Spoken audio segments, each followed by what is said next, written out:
In the original Silent Hill game, who is Alessa? Really?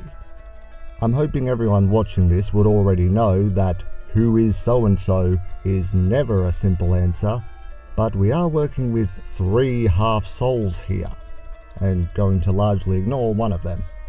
The difference from, say, Alice Liddell in the American McGee psychological platformer is that we get to see Alessa from the outside and judge her actions in reality, for as real as it can be as a wheelchair-bound corpse.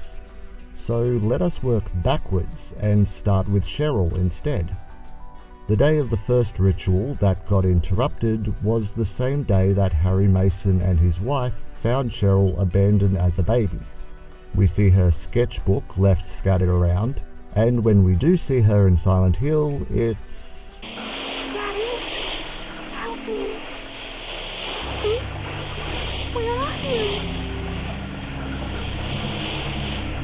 upsetting for me as a parent myself.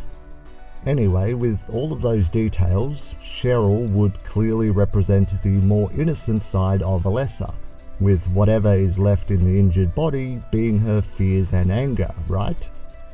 Well, fears obviously, but anger I'm not sure.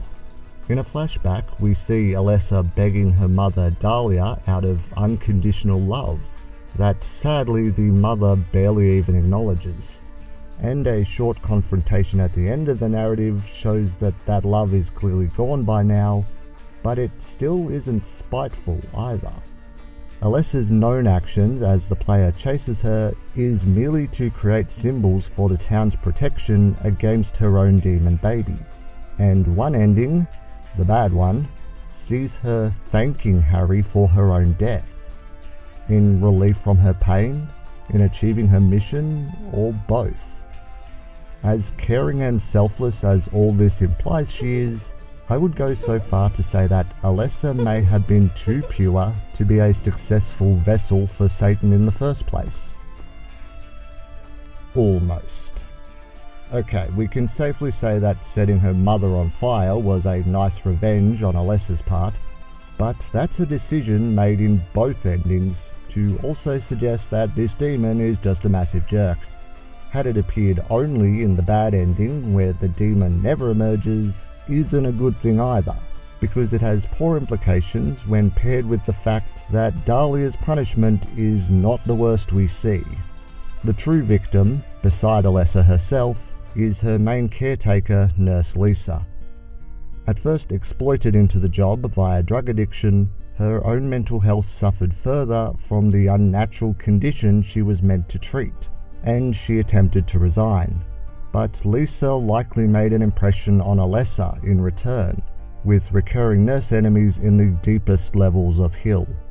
It's a common scenario for those with severe mental conditions to affect each other during prolonged exposure, but uncommon for at least one of them to be housing a demon.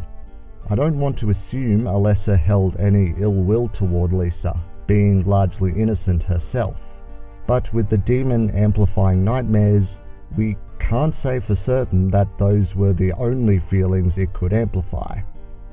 So with both her addiction and her proximity, Lisa's story was always doomed to end tragically.